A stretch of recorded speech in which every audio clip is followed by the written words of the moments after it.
Hello, everyone, and welcome to the Somewhat Daily Backup, the final Somewhat Daily Backup for the year of 2020. It is Monday, the 14th of December. My Correct. name is Gus, the worm sex magician Ronald. Thank you. And, of course, that voice you heard there pushing all the buttons on the side, it is Peter, the woodsman Burns. Give us that old chop over the shoulder.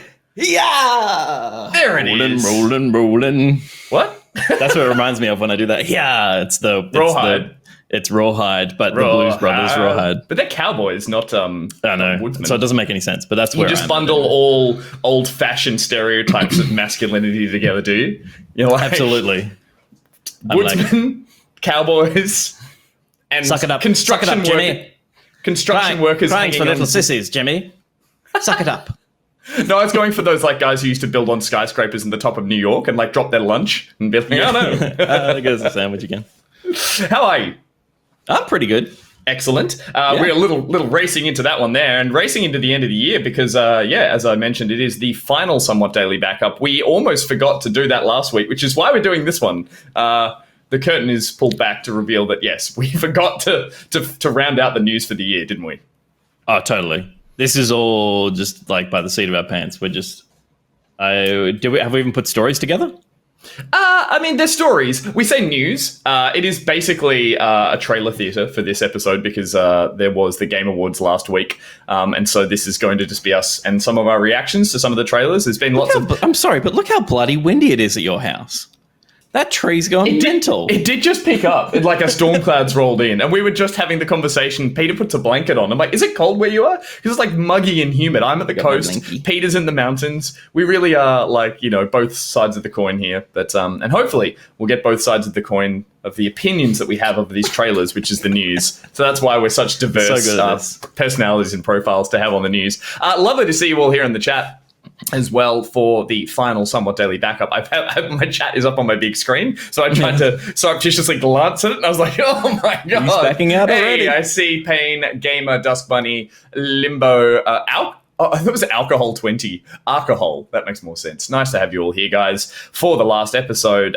It's going to be a doozy. And speaking of doozies, we should throw out to some of our final Pete's Perfect Pocketeer for the year. Pete, do you want to name drop them just because it is the last one and it is your segment? It is my segment. I own this segment, and it's Correct. Part-Time Warrior today. Part-Time Warrior, long-time viewer of all our stuff, and we're just proud of you for only worrying part of the time. Yeah, particularly in 2020, because we're worried all the time. Maybe they should upgrade their part name. of the time. Yeah. 2020 all-time warrior, full-time warrior. Full-time warrior. Yeah, totally. A classic. What are name, you worried that one. about, Angus? What am I worried about these days? What keeps you up at night? A bit of everything. What keeps me up at night? The void, the empty void of life. Your prostate? That's what I call it. My void. No, occasionally I've had a good health run. I know not everyone has, but I've had a good health run my whole life. I've barely been to hospital. I've never broken a bone. Knock wood wherever you can find it. So I'm worried that I feel like, I am constantly building up, like I'm owed something bad happening one day. So I look after myself, but that is actually one. I'm sometimes there. I'm just like, I've been too lucky. Something's going to happen. That ceiling fan's looking wobbly as I lie in bed. What about you, Peter? What keeps you up at night? That's a good question. I feel like it's probably like anytime I wake up during the night, I've had a nightmare about some tech issue in the studio. So that's like that's your nightmare. This is my living nightmare. Oh, good stuff. But there's some in the chat as well. Yaya Hannah is scared. I always say Yaya because I find it's a nice soft J. It says Yaya Jaja. Hannah. Yaya Hannah. The PC breaking in the mail. That's a fear. I'm definitely going to take the GPU out for shipping, but it could still happen. It could still break. Fill that somehow. thing with bubble wrap. It'll be fine. Yeah. Is that implying they want it? That's being hopeful. Optimistic. Yeah. Dust Bunny, Gus should be worried about my Carol. If you don't know what we're referring to there, this week we are finally giving away the Intel $4,000 PC thanks to Intel, and we are doing it via a competition, which a link should pop up in the chat at some stage, but it is to basically rewrite a classic Christmas carol with lyrics for back pocket or video games, and you'll go into the running to win not only having your carol read or sung out live on the internet for everyone to enjoy, but also to win that giant computer in all its gaming goodness. So keep an eye out for that. I think it just popped up in the link there. So that's a big week, Pete. It's going to be a big week for the show. We've got some other stuff on as well. But we should dive into the news, and we can't do that, of course, without thanking, for the last time this year, but not for the last time ever. Oh, God, get your exclamation mark tears out in the chat. For Tim, ladies and gentlemen, it is Tim from the Learn Programming Academy, who, of course, has taught close to 1 million students how to code. The skill that the trade of our generation, coding, the thing that everyone should learn at some stage or another, and I'm sure will come in handy. And if you want to be handy, you can head across to the Learn Programming Academy. There'll be links in the chat, and you can take on a trade of coding. Because back in my day, people were like, lay bricks. And now it's like, learn to code. And so I think that's the best way to do it. Code is the foundation of modern society. Coders are going to be the just as the brick was before it, and the stonemason's stone before that. You're going to have a bunch of coders just hanging around their trucks having a cigarette break at lunchtime being like, gotta get back in there and keep coding. No, I think... yeah, sorry, you go. At least coders aren't catcalling from behind their desks. That is true. That is true. They're doing it through the anonymous Twitter. No, they shouldn't. They shouldn't be doing that at all. But yeah, if you want to get into coding, you can head over there. The courses are from $20 or less. They're all video formatted, so all you do is just sit back on your lunch break, don't smoke, on your smoko, and learn a course about coding. So thank you very much to Tim. Thank you, Tim, for the whole year of your sponsorship, or I should at least say, how long have we been going for? Like 7 months? Yeah, 6 or 7. 6 or 7 months. Or maybe it's July. It was your birthday that we started. It was my birthday, that's true. Yeah, so Tim's been there from the start, being super supportive, so get behind Tim and support him. That is the 24th. Yes! Oh, Peter, thank you so much. And you're sometime in January. Yeah. That's how I remember it. It's like, it's always been like, we go on holidays, everyone comes back into work, and I've had my birthday and no one had to worry about it. This is true. Well, something we should be worried about is a slew of trailers for new games coming in the near future, announced at the Game Awards last week. And we should kick off with one of the ones that I found the most interesting. I don't know about you, Pete. Yeah, me too. But if you're a fan of Datadyne Industries, which I believe was the company, if I remember the game correctly. Yeah. They were the fictional company with the 2 Ds. It was a really bad logo. Yeah, I'm referring, of course, to the fictional corporate company that Joanna Dark worked for, who was the titular star of Perfect Dark on the N64, is now getting a sequel, reboot, remake, is coming back to the gaming world in some capacity, thanks to the initiative. And it is a teaser trailer we got here that you're seeing that basically doesn't show any gameplay, but shows off a new sci-fi world that focuses on ecological sci-fi terrorism or something like that. Peter, what's your take on this? Yeah.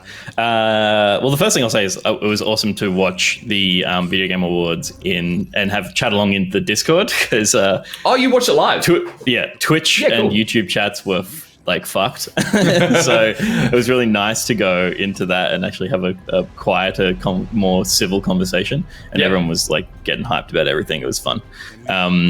And I loved that there were multiple trailers during the show that were teasers for new things. And the fact that we're going to spoil what they are before we start talking about them, but trying to decipher the little bits of visual information that get fed to you before the title comes up. It's always fun. It's like, how early did you guess it was the thing? And was it because you saw a laptop gun here on the wall on the right as you go past? I'm pretty sure that's a laptop gun.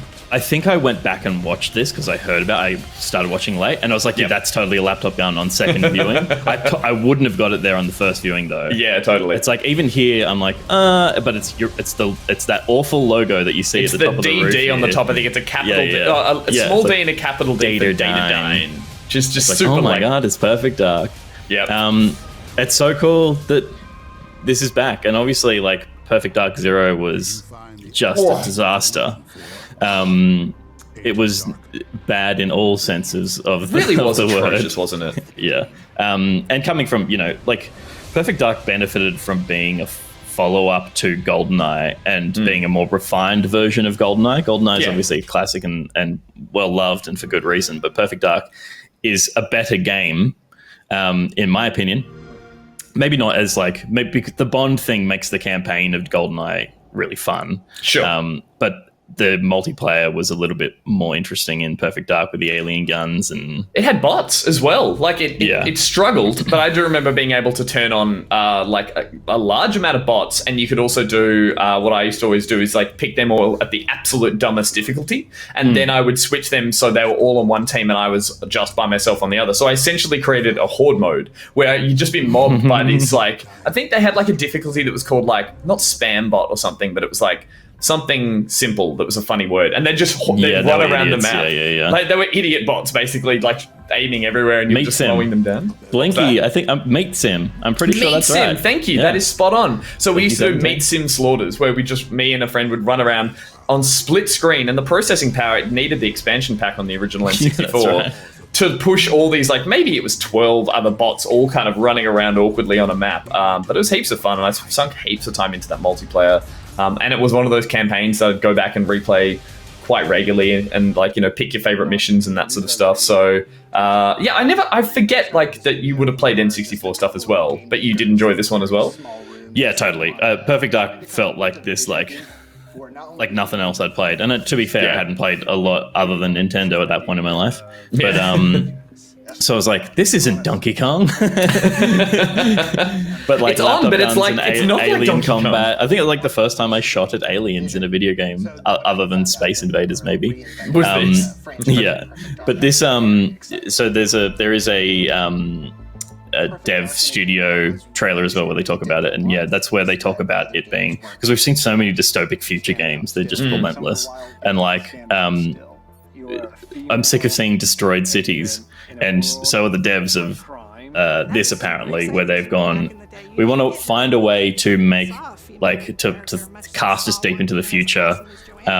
There's still some so there's an environmental catastrophe that happened, and corporations came along to save the day. In the final hour, they saved the day, and so everyone's really thankful to them, but they're also it's like Mark Zuckerberg finally decided to do something good. You'd be grateful for that, but then it's still Mark Zuckerberg. And you're wait a minute. You open the door for 1 second, and you're suddenly all my baby pictures are out in the world. Yeah. So this is an espionage game built in a post. And they're stressing that they want it to be a spy game, like one of those classic action Bond games, but from a modern era. The original Perfect Dark had it developed on what Rare had done with GoldenEye, which is adding objectives to a shooter. It just so happened that with GoldenEye, it was one of the first times we had good console shooting, great console shooting plus objectives, so it was all tied together into this perfect package. And then Perfect Dark similarly did that thing where it's you had missions where you weren't killing people, you were taking access cards and sneaking around, and that was super novel back then. It is less novel now, but I would like to hope these guys go in and create maybe a style of gameplay that doesn't revolve purely around corridor shooting. It has objectives, it has branching paths, stuff like that. So it would be nice if Perfect Dark became the game that sort of took us out of that boring shooter environment and made it just put a decent spin on it, and a lot of plants around. So that's what I'm seeing as well. I feel like there will be I feel like they're trying to fit somewhere in the Deus Ex Human Revolution side of things, where it's still level based. So the narrative can be the focus of the game, but be a little bit more flexible than COD, where you just shoot your way down the corridors. Totally. Yeah. No, I'm excited. And did they have an estimated date on this one? I can't quite remember if it's. No, I don't think roughly. They put a timeline on this. Okay, that was a lot of these as well. I think they were just saying because they are first announcements, so they're sort of don't.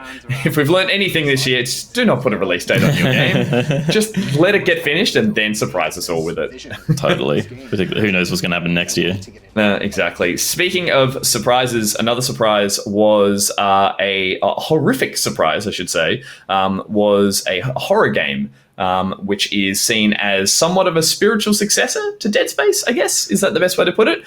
We've got a new studio, Striking Distance, has teased the Callisto Protocol, which I haven't actually seen this trailer yet. So should we just watch this one? Start our morning with a bit of spookies?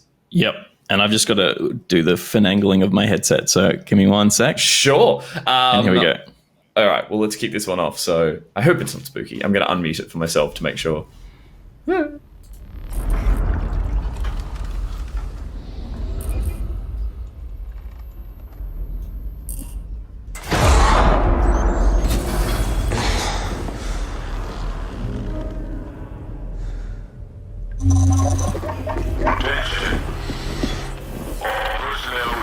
Oh yeah, that's Dead Space.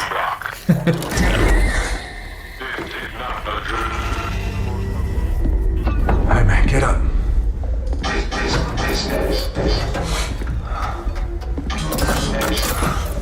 I don't need this in the morning. What the fuck? You see this? Something ain't right. Who are you talking to? Your cellmate.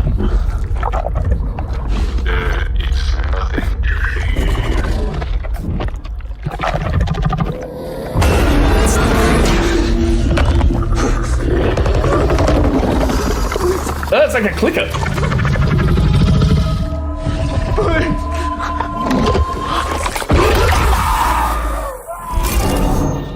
I thought that was the main character.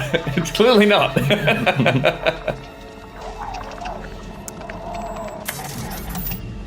This is Black Iron to transport ship Charon. You are cleared for landing. It was on the moon. Cool. Yeah, totally. Creepy, like all the sound design is so gorgeous, and That- I mean, it wears Dead Space on its sleeve, right? Yeah, totally. That sound design and the droid like malfunctioning out the door was like, oh, that was creepy as. But yeah, so this is from Striking Distance, who are a studio set up specifically to create a narrative experience. But here's the weird thing: they were set up originally to create a narrative experience within PUBG. So that was their original concept. So they were creating maybe like added content to PUBG or another game that was going to sit alongside it. But now it seems like this has kind of spun off into its own thing, which is now a single player game that I think we're being told is like tied loosely to the PUBG universe. But now feels far more Dead Space than anything Battle Royale. It's separated by 300 years of time. Is that the only tenuous link you're going to have? It's like, remember when like people were shooting each other on certain circles, kept closing in on Earth? Yeah, somewhere in audio log it'll be like the world was falling apart and everyone was shooting each other in. So we came to the moon round-based 1 to 100 battle royale style shooters. Then we left the planet to the moon. Obviously there's heaps of the Dead Space DNA in this, which I'm excited about because Dead Space, they were just the best action horror games, I think.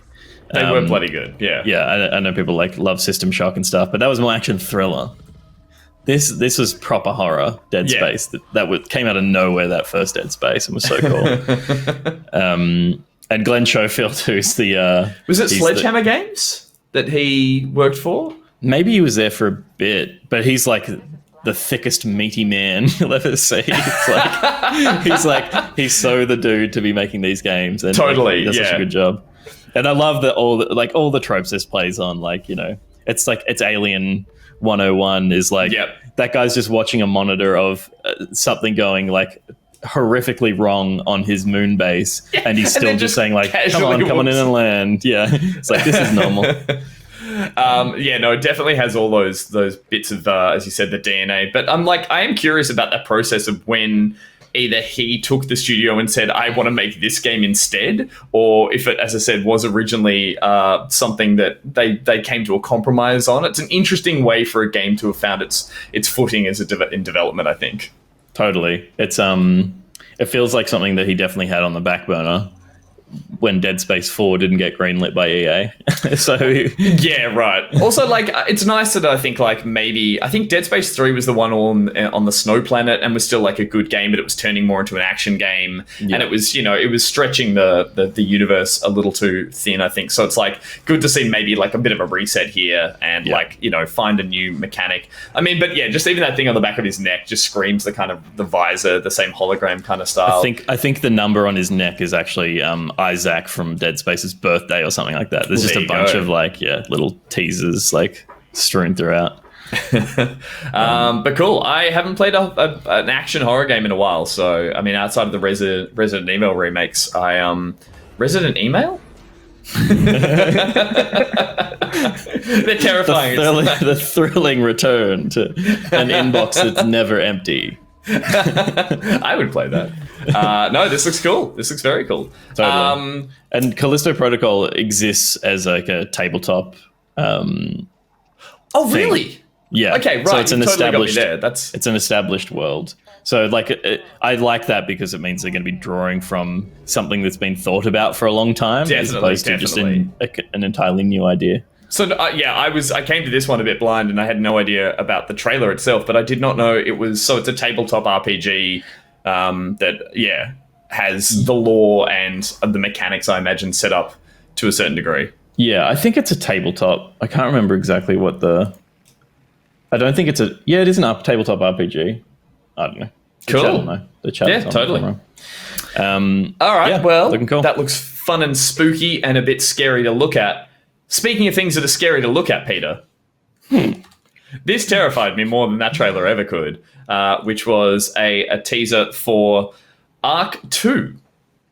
Electric Boogaloo. Ark II Electric Boogaloo, starring the one and only, speaking of meaty men, Vin Diesel is implied as the main character of... Now, what we saw was the trailer for Ark II, I believe, but at the same time, there's being teased that there's an animated series. So the trailer I think we're going to put up here is a cinematic trailer for Ark II, the game. It's a rendered cinematic with various... old mate, look at him. It's all about family. Isn't that the catchphrase? Let me just go to the start of this trailer. Sure. Just the opening frames of this trailer. Sorry, Jeff Keighley's right at the top of this, so I don't want to see his face. Cool. Love it. This is all interesting. Yeah. Like, this is cool. Wow, what's happening here? Oh, whoa. Oh, ruined. What? I don't want it anymore. I don't want the game. Thank you. Do not want. You put Fast and Furious in my in my Ark II. This is I believe the teaser for Ark II, the survival open world. How would you best describe it? Kind of like Minecraft for grown-ups with dinosaurs. And it's definitely survival. Yeah, I guess survival Minecraft, evolved. But it feels more Isn't like that what it was called? Ark Survival Evolved. Yeah. It feels, I guess, more like a Reign of Kings-y style, smaller island it was, but with some intrigue on the island. And so, obviously, this ties in with the animated series, which is being teased to have 14 episodes, 14 30-minute episodes. When they say animated series, I don't know if I read anywhere that it said what style of animation, if it is going to be like this. We're done talking about Vin Diesel? That's all you have to say about Vin Diesel? I'm going to circle back to Vin Diesel, don't worry. Okay. But what I'm trying to work out is Vin Diesel teased to be in Ark II, the game? Yes. Right. He is in the game, and then the animated series is a completely separate thing. But the animated series looks sick, and we'll see some of that now. Well, I was going to say, that's the thing I'm more interested about, and we'll talk about the fact that the casting of that seems amazing, or the voice work that'll go into the animated series. I don't know why Vin Diesel... Well, I do know why Vin Diesel was picked as the main sort of celebrity to headline this, because apparently he's a massive Ark fan. He's sunk over 1,000 hours, in the game. So I wouldn't have expected this, but he's a diehard Ark Survival Evolved fan. Yeah, and he sucks at his actual profession, but he's a genuine gamer and like D&D nerd and stuff. So like, respect for that. But he's just awful in everything he's in. And he's been involved now that I read somewhere that he's going to be he's like executive producer of both the show and the new game. Okay.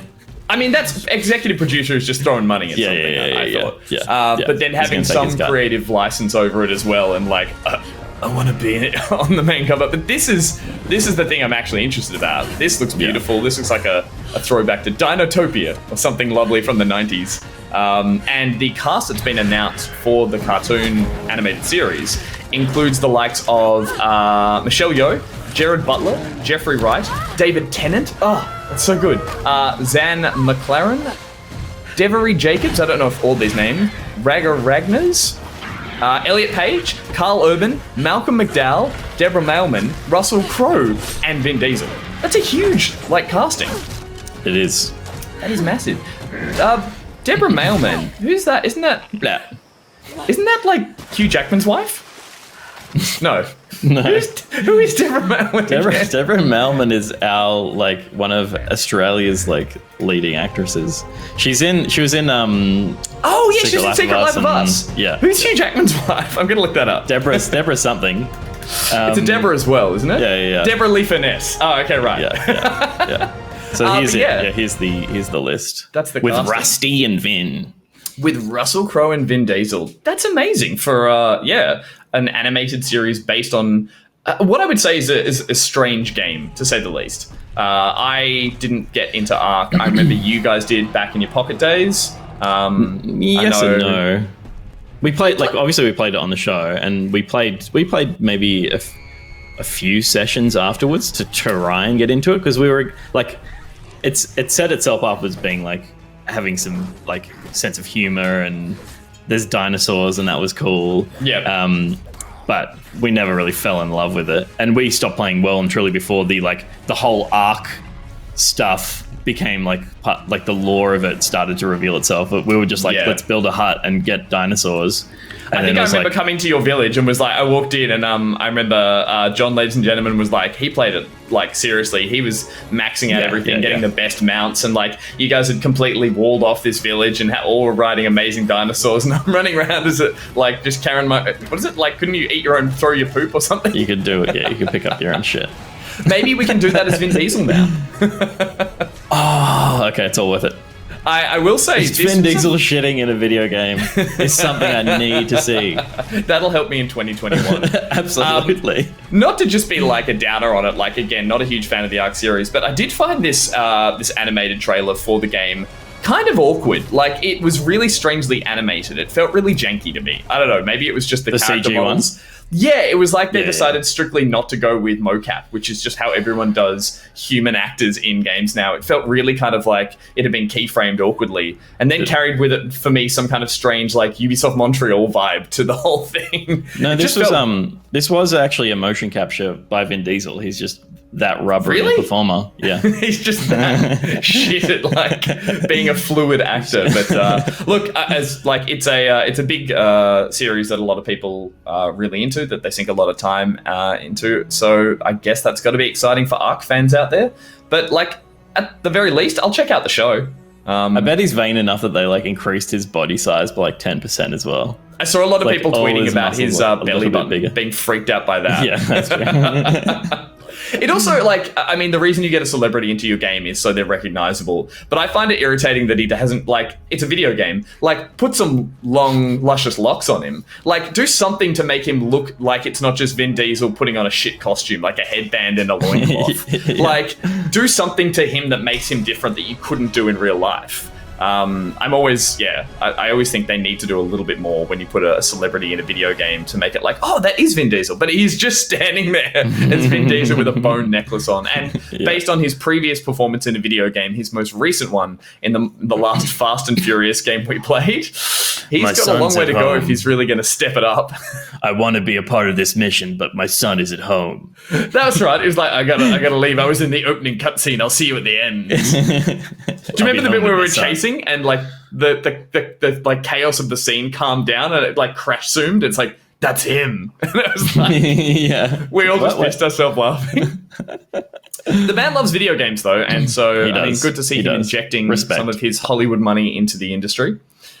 Love that Hollywood money. Of injections? Maybe, which are sharp and pointy. Interesting. and being stabbed with an injection. Mario got stabbed. How's that? Very Mario good. looked like he got stabbed in the reveal trailer for Super Smash Bros. Ultimate, where it was revealed the latest character to join the roster will be Sephiroth from Final Fantasy. And it was done in a rather dramatic form, as is everything in the Smash Bros. Universe. No one does anything by halves here. It's always like an elaborate slow motion falling from the sky kind of scene. But yes, Sephiroth, a favorite character from the Final Fantasy series, will be joining as a new fighter, which we're building to here. Sorry, yep. Do you want me to just skip a bit, Brother Maynard? Well, like, hang on, it's almost... Oh, he's happening. there. Oh, there's the split. Oh, someone broke the banner. Who is that? So dramatic. Why aren't we making these trailers with our commentary over them? Totally. Is that an owl behind your head? Yes. Nice. There he is. Sephiroth descends to battle. We killed just enough time. But yeah, so there was this kind of moment that made a bit of internet notoriety for the day it was released, which is when... Is it coming up here? When Sephiroth, it's a hard one to say, has a very long sword, and in the trailer was seen to be stabbing Mario, and then it's revealed that he's only hooked Mario through the top of his overalls, but that image was doing the rounds on the internet for the day, which I found rather amusing. It is in the trailer at some point. It was at some point. I'm going to betray my lack of love for Final Fantasy here, which I've done many times before. No idea really who Sephiroth is, except that I've heard the name. I assume from Final Fantasy VII, because it's the only one people seem to like. Well, Cloud is already in the series, so this will be the next Final Fantasy character to join the roster from that series, I believe. But there's also all of the what's that other fantasy thing that you really like to play on? Oh, here we go. Fire He just Emblem. got stabbed. There he is. It's like, pretty brutal. Fire Emblem, yes. Yeah, There's been a heap of like, characters. Oh, the characters from that, I'm like, aren't they all the same? Yeah, I'll be the first to say, not the first to say probably, is that I'm never interested in these humanoid characters from JRPGs being added to the roster of a game that I like to play because of how obscure all the characters joining it are. I think the weirder they are, the better. And so I think there's been a heap from Fire Emblem, a couple from Final Fantasy. You've got your main characters from like Devil May Cry, maybe? Oh, maybe not Devil May Cry. Castlevania. They're all just basically like, is it bipedal? Is that when you walk on two legs? It is. Bipedal humanoids with swords and elaborate hairstyles and moody looks. They do have different movesets, obviously, and there are fans who really get into it and like to learn that, but I just find them not an interesting addition, especially coming off the back of the previous addition to Smash Bros., which was the Minecraft update, which people were pretty unsure about and was super weird. I don't know if you saw the trailer for that one, but you basically had the Minecraft characters joining. They had all the different skins. They had the levels that they were adding into, or the arenas they were adding could actually be altered by digging into the ground. They had to mine resources to use their weapons. Like, it was a really interesting concept. Whereas I never think the same level of creativity is taken into these characters. They just end up having big swooshy sword attacks. And maybe, yeah. And like we don't play Smash, and this guy's got the longest sword ever. So it's like that's true. He's just gonna have big sweepy long sword. We don't play Smash, but I do feel like every time they put a character into there, there's heaps of care. Like, it wouldn't be in there if the developers didn't love the idea of putting the mechanics of that thing into the game. Yeah, because it seems like it's actually, I mean, obviously this Smash has been quite consistently dropping new characters, but like, yeah, to go from, I think it's okay to have a sword dude, particularly one with as high profile as Sephiroth, after dropping Banjo-Kazooie and the Minecraft Steve and co. Because it's like, we've seen enough like little weird features. Let's get a classic fighter back in there. Okay, no, fair enough. I mean, amongst the Pokemon as you said, and the Animal Crossing people. They do interesting things with these characters, and as you can see here, this hell of a sword looks like it can be used not only to possibly like mount the side of the environment and use it, because like every character needs a combination of like fighting styles, but also like jumping and movement styles to keep them in the arena. So like that could be an interesting way that they incorporate it in that style. I did see before in the trailer, it almost looked like he carved through some of the world with the sword. So yeah. Not entirely sure how that works. And again, not a huge Final Fantasy buff, so I don't know really how this character plays into the universe. I'm sure he's moody, and I'm sure he uses a lot of hair product. That's about all I got. Yeah, and there we go. And there he is, stabbing my like childhood favorite video game character. He's fine, ladies and gentlemen. He's fine, ladies and gentlemen. It was just a misdirect. So very... cool for Smash fans. I have that on Switch, and it's always one of those games that I feel like I should just reinstall. I put a huge upgraded memory card in my Switch so I can pretty much install everything I have, and I think I've reinstalled it as a way to go. I might jump back into that over the holidays and just kill some time. Yeah. But it's nice that they are just continuing to support that game, and they're just going to fill that roster out for the next year and a half until the newest console comes out. So yeah, I think they might support this Smash for quite some time. I believe so. I think you're right. Yeah. I think they're going to continue the legacy of Smash. Speaking of legacies being continued, Peter. Of legacy smashes. Of legacy smashes. An old legacy, a much-loved legacy, one that was, to a degree, slightly tainted when they tried to revisit it, was, of course, the Mass Effect legacy, or series of games. And there is apparently going to be a new Mass Effect game set directly after the third in the series, the trilogy, the OG original Mass Effect we all loved. There has been a teaser trailer for a new Mass Effect, and we are going to see that, which is, again, one of those trailers like the Perfect Dark one that just shows off elements of the universe quite cryptically, quite literally showing you the universe. Yeah. So essentially this has been touted as the next game in the series, ignoring Andromeda. It was just Andromeda, wasn't it? There wasn't anything else in the middle that got messy. And again, like I'm an Andromeda stan. If there ever were people who would like... Did you say you're an Andromeda stan? Yeah, I don't know how the kids are using that word. What's that? Is that like you're a fan, but you're a super I think you fan? stand for it. You stand for it. Oh, right. I thought that was like you messing up email, resident email like me.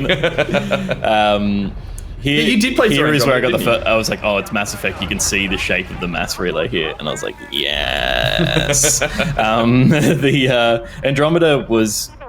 okay once you got past how like weird and rubbery the faces were, and there were definitely some large parts of the game, mechanically large parts of the game that were like important parts of the game that were not fun, and then that all felt a bit sour because it was like they actively erased effectively this Mass Effect lore by going like our ship left before that any of that happened, so as far as we're aware, none of it happened, and we don't know anything about anyone. There wasn't even like reverence for the Normandy and for Shepard. It was like it just never happened. A sequel in name only kind of thing. Yeah. So then, I'm not sure if this is Liara, but people have pulled apart this trailer and gone like, I mean, obviously, all Asari look the same to you, do they, Pete?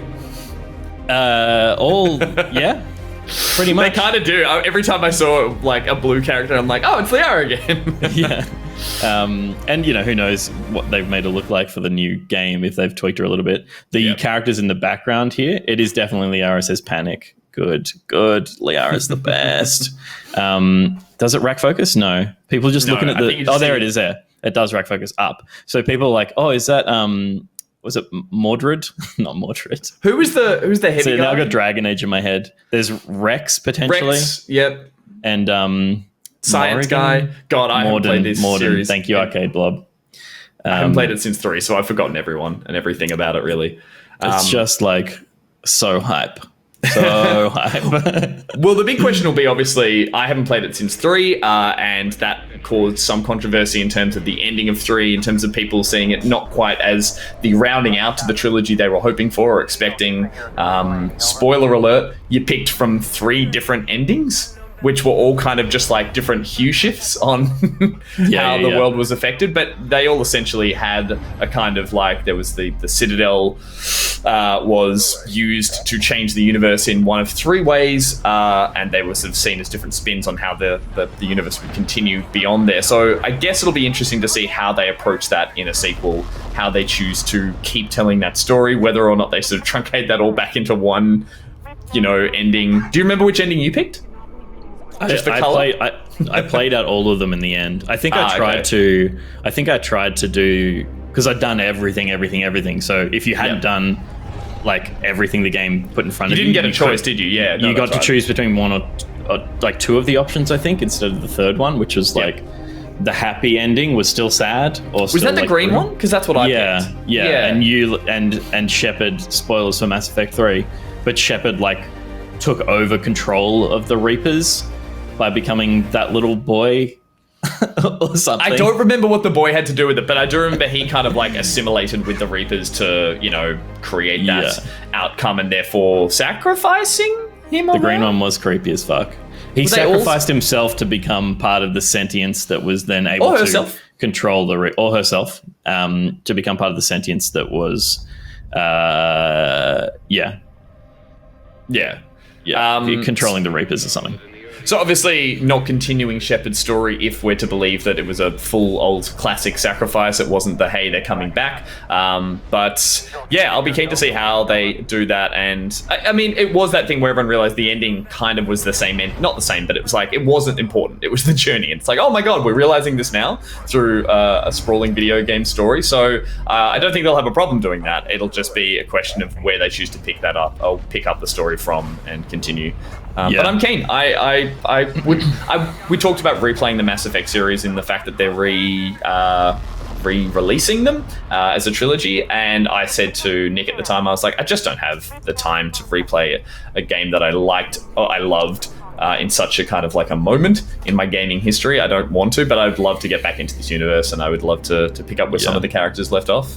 Yeah, because I think, if I replay it, I won't have the energy to do all of the side mission-y stuff that is required to keep everyone alive in Mass Effect 2 and like achieve the best ending. So it's like, it's why I wouldn't want to touch it and taint my history with the game.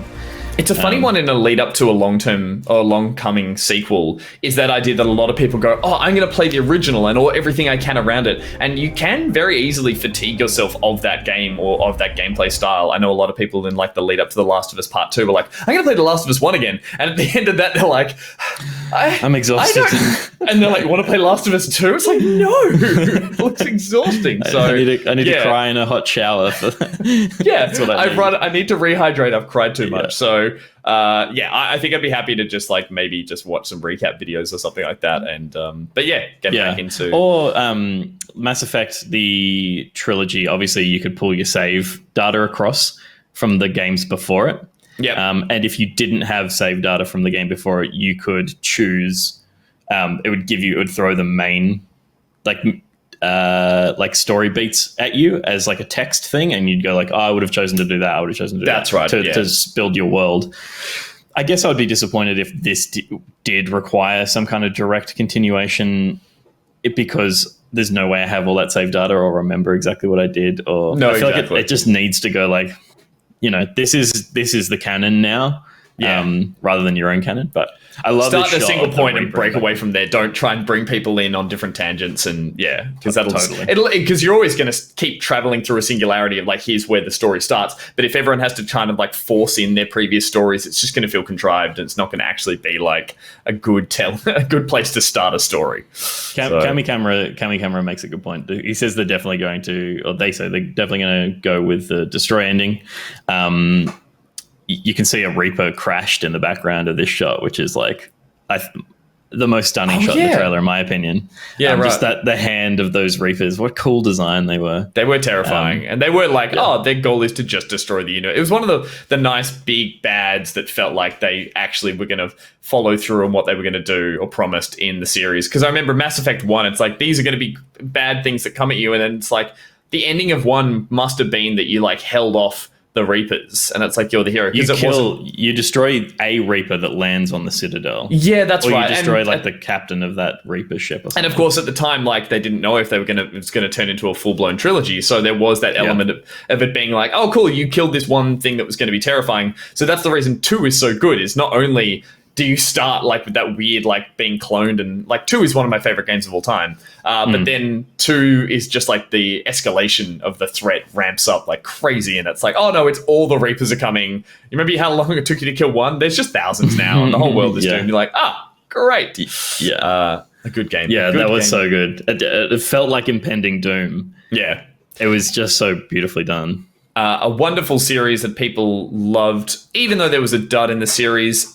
Similarly, another series that people loved, even though there might have been questionably a bit of a dud in the series. And I will let you take the reins on this one, Peter, because I have never played a Dragon Age game. Me either. Let's not talk about it.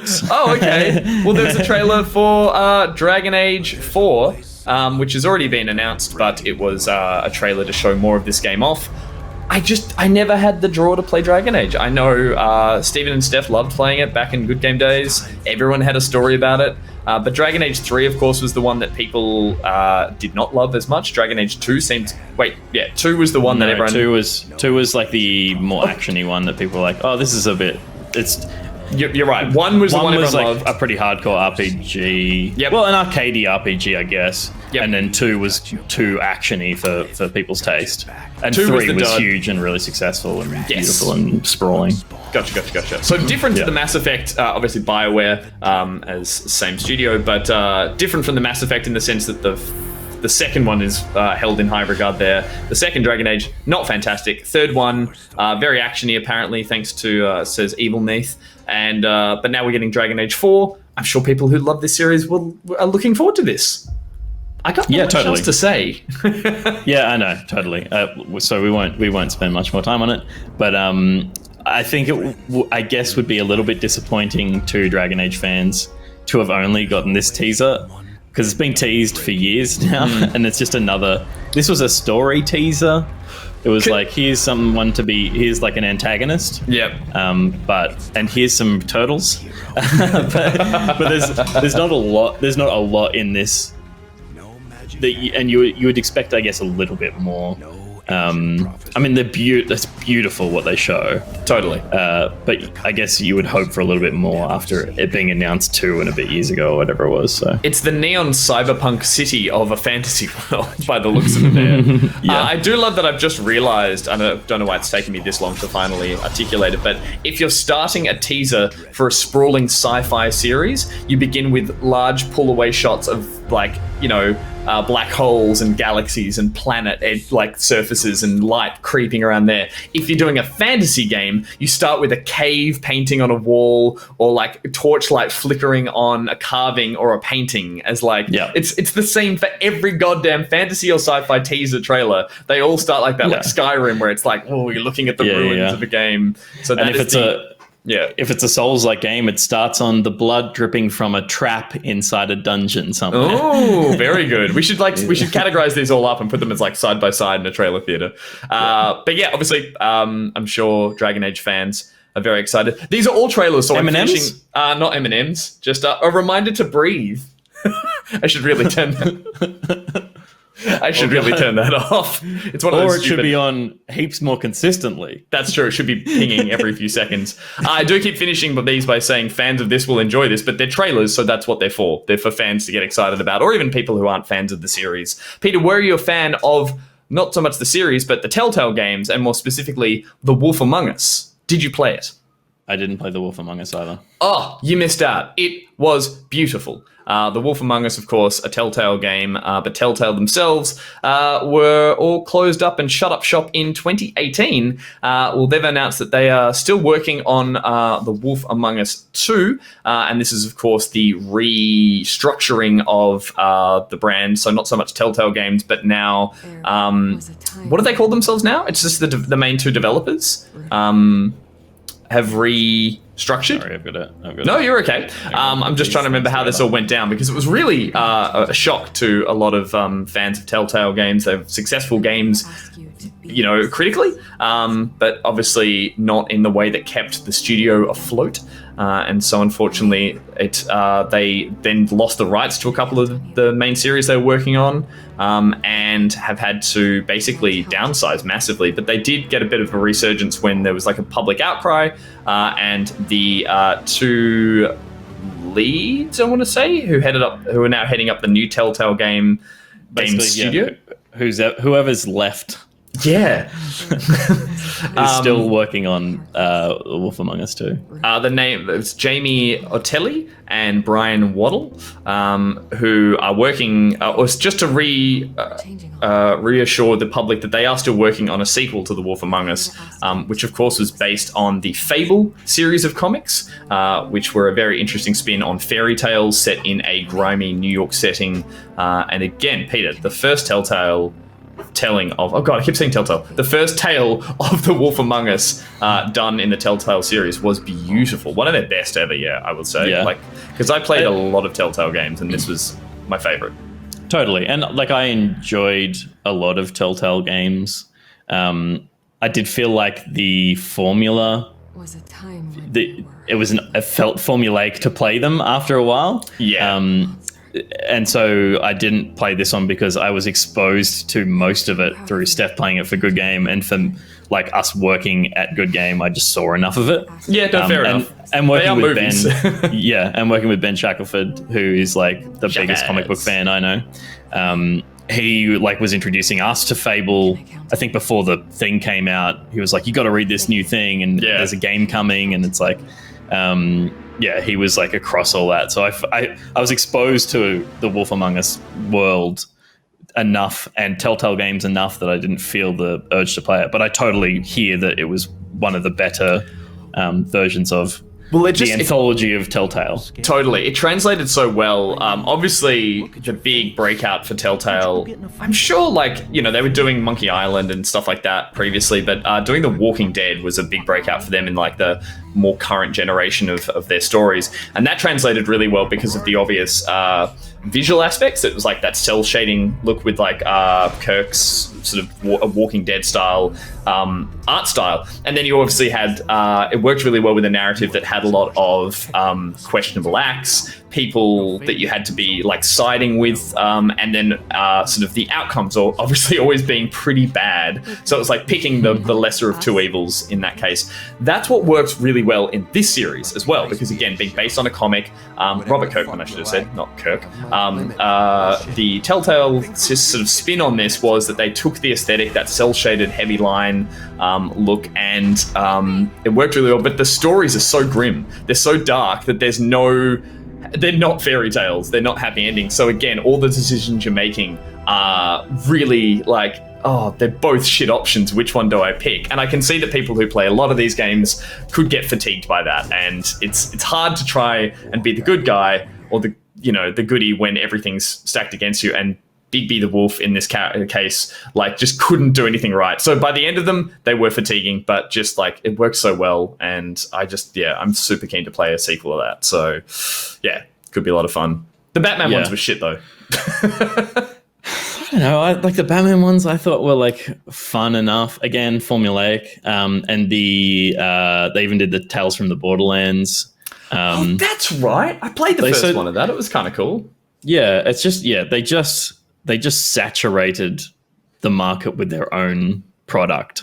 It didn't matter what flavor the product was. It was a Telltale product. So I was I'm not going to play them all. Yeah. And also they lent themselves so well to streaming. And Chatterman was saying that was the first game that they streamed. Yeah, right. And has been hanging out for the sequel. They lent themselves so well to streaming that, and I don't believe that streamers damage sales markets, or first players or YouTubers damage sales. People are going to buy a thing if they're going to buy it. Or the conversion of someone watching a thing was not necessarily going to be a sale. Just because someone gets 100 views doesn't mean you've lost 100 sales. No. But I do think that these games were almost delivered at their best via streaming.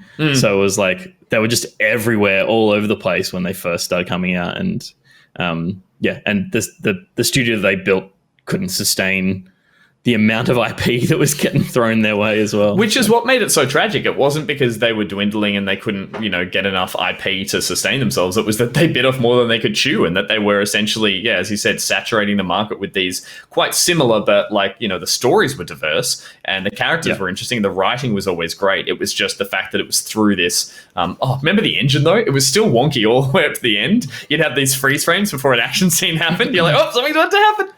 Totally. And I think that's where the saturation of their games was a problem for them, in that they didn't get to step back and do any engine work or any reflection on what didn't work in that version of the game, because they were already developing The Wolf Among Us with the same tools and the same storytelling techniques and the same everything, that they were like, that just didn't stop. I remember every game when it came out, you'd be like chapter 1, and then there'd be like 7 slots underneath for like every other corresponding chapter. It's like coming soon. And that was across multiple games at once. So you'd be like, oh my God. They're clearly like working hard back there. I remember I did actually play it, just as a small note. I played it on iPad. It was a great game for iPad gaming, because it was just like almost reading a book. It would just be like pick it up and play a chapter a night or something. It was really good. So I'm super excited about this. I don't know if Telltale are going to come back with the same gusto that they once had, but it's nice to see, just in some regard, that it will return. Yeah, for sure. Speaking of returning eventually, that's my last one, gang. I got nothing else. We are pretty much done. That is all the news for this final episode of the Somewhat Daily Backup for this year. It's not the end of the news. There will be more news, but that's all we're going to talk to you about for this calendar year. Before we move on, it is our last week of Back Pocket, so it'll be our last episode of Back Pocket tonight on Thursday. But we are keen to tease what we've got coming in some capacity. Yeah, so part of the reason that we won't be doing the news on Wednesday is because we're going to be doing a big record day where we're filming a bunch of Game of the Year content categories that we've devised that we want to talk about. So we're going to package those up. We're going to shoot them in the studio and do them kind of as live, and we'll drop those out as we kind of tidy them up, because we need to make some graphics for them and stuff like that. So on Wednesday, we're going to be shooting all day with that stuff, and we should be able to drop that content in the weeks leading up to Christmas to give you like a good content run as we disappear for a few weeks to go on holidays and spend time with kids and family in Melbourne. And totally. Steph and I won't be doing anything different. I will be covered in like children's toys as I'm going down to hang out with my niece and new nephew. I'm just going to be like run ragged the whole time. Nick's going to be placating his lovely children with Christmas gifts and of course being exhausted. So we're getting a bit of family time in, and so that's why we're going to drop those videos up until Christmas, or until the new year, I should say. And then the plan is that we will be putting some gameplay videos out in early Jan. So a couple of playbacks. As you've come to expect, we've banked a few of them. There's at least... Is there another Best Friends episode? Yes, there is. There's a Best Friends episode. There's 2 Man and Medans. So no, it's not Man and Medan. Sorry. We've been calling it Man and Medan. Little Shop Horrors. Little Hope. There are 2 more episodes of Little Hope with Nick and myself. They are... strange, but they're a lot of fun, and so we'll be dropping those ones in early January, and then the idea is to do a couple of live streams in January as well, most likely from our own homes, playing some games, just doing some play sessions of some stuff, because it's a little hard to get into the studio without all of us there. But the idea is that there will be, I think at the least 2 videos a week going live, or maybe like a gameplay. 2 content pieces. 2 pieces of content. If we consider streaming to be a piece of content as well, because we're definitely going to have a bunch before Christmas, because we've got a bunch of Game of the Year categories, and like, well, they're not even Game of the Year categories. They're just they're things that we want to talk about at the end of the year categories. They're very back pocket themed categories. So think your silly ones from the good game days, and we've just gone hard on that. And they're all lists, so suck on that. No, they're not. There are some lists. But there are a couple in there as well. You'll enjoy them. Yeah, because you won't get to fight about them because it's going to be a VOD. You're not going to get to chat. Yes, ultimate power. And then obviously that will be running through January up until sort of the last-ish week of Jan, and that's when we'll all be back in the same state and able to get on the couches together and do something. As I think, kind of like just late Jan, start of Feb is the plan at this stage. So thank you to everyone who's been supporting the show this year so far in the past 6 to 7 months. And we really look forward to your continued support and patronage over the holiday break. And we will be on all social medias doing our thing. The Twitter account at The Pockety. We'll be tweeting away furiously as well within all of that. So keep your ear to the ground. We will still be around. It will just be from a slightly more sort of satellite setup at this stage. So, and of course, we hope you guys all get a bit of downtime as well and enjoy some family time or some time alone or time with your loved ones as you enjoy whatever holiday you celebrate, and just get a little bit of R&R over the break. Yeah, absolutely. Liz Dahlia, any ideas when we'll be back? It'll be the last week of January. That's the plan. But again, we'll be soft back somewhere in January. Is that the new segment? I don't know. We'll be back in a soft way in January when we start to stream some games that we feel like we want to play and start to whir things back up. But yeah, the video content that we've shot and we'll be shooting this week will be rolling out. And again, the reason we can't just drop all that at once is it's nice to have a drip feed of it, but also Will's got to edit it. We got to slice all that stuff up and make it. So little Will's going to be working hard. Yeah. Over the next couple of weeks. So hopefully the plan is as well to drop a bit of a schedule. In the past, when we've had busy weeks, we've put up a bit of a what? Sorry? I said thank you, Nathan. We've put up like a little schedule of what we're dropping over the week. If we lock in all our dates for these videos and we get everything shot, we'll put a bit of a month, half December, half Jan calendar up on the socials, and you guys can see when that stuff will be dropping, and we'll do our best to stick to it. But like all time constraints and calendars and things that I'm involved in, there's a good chance some stuff's going to change. I might be late to some things. I might be early to some other stuff. The dates will be wrong. The dates will be wrong. Things will be spelt incorrectly. But it's all for you guys to find. It's the Easter eggs of anything I've ever created for you guys. So that is the plan. A lot of people saying soft pocket. I'm saying flaccid pocket could be another segment. I mean, he's quite flaccid as he leaps onto the frame, but I'm getting off topic all of a sudden. I think that's everything we have for the stream. Is that right, Petey? That is. Congratulations, Roller Star, who got engaged on the weekend. Hey, that's fantastic news. Well done. I hope you did it on roller skates. You're now my perfect pocketeer for the day. Oh, he can do that as well because it's his segment. It's my segment. Excellent. Well, before we back it out, we should probably do one last raid from the Somewhat Daily Backup. So, we got anyone in mind, Peter? I've jumped across to Twitch, but I have no one in mind. I'm seeing some suggestions. Lady Hawk is a suggestion of someone there. Lady Hawk, the musician? I don't think it is. Hawk with an E and an underscore at the end of it is someone. I'm Fall from Grace is streaming. Where I Daniel. It is Lady Hawk, the Kiwi musician, is playing The Last of Us. Really? That's cool. How many people are watching? That's sick. Only 60 people. Let's go and say hi to Lady Hawk. Let's totally say hi to Lady Hawk. What should we say? She's amazing. She's got she's really cool. Apparently it is the musician, says Skiverick, Skivorick. What should we say? Avare says, I just found her today. That's amazing. What's one of her main songs? I'd recognize it if I... Although that's kind of like preachy to then like... yeah. Do something with Paris is Burning, great song. Something about my delirium. Someone saying, I'm like, yeah, was that her song? I can't quite remember. What do we got here? Say, oh no, it's too hard because she's famous. What now we're getting, are we getting are we fanning out? Be cool guys. Say, yeah, that's lame but perfect. Which was playing. Are you playing With My Delirium? And how do you imply that With My Delirium is the title of the game? That's just too deep. It's not working. I don't get it. yeah. Oh my god, it's Lady Hawk. Playing. Just say back pocket got Hi. nervous.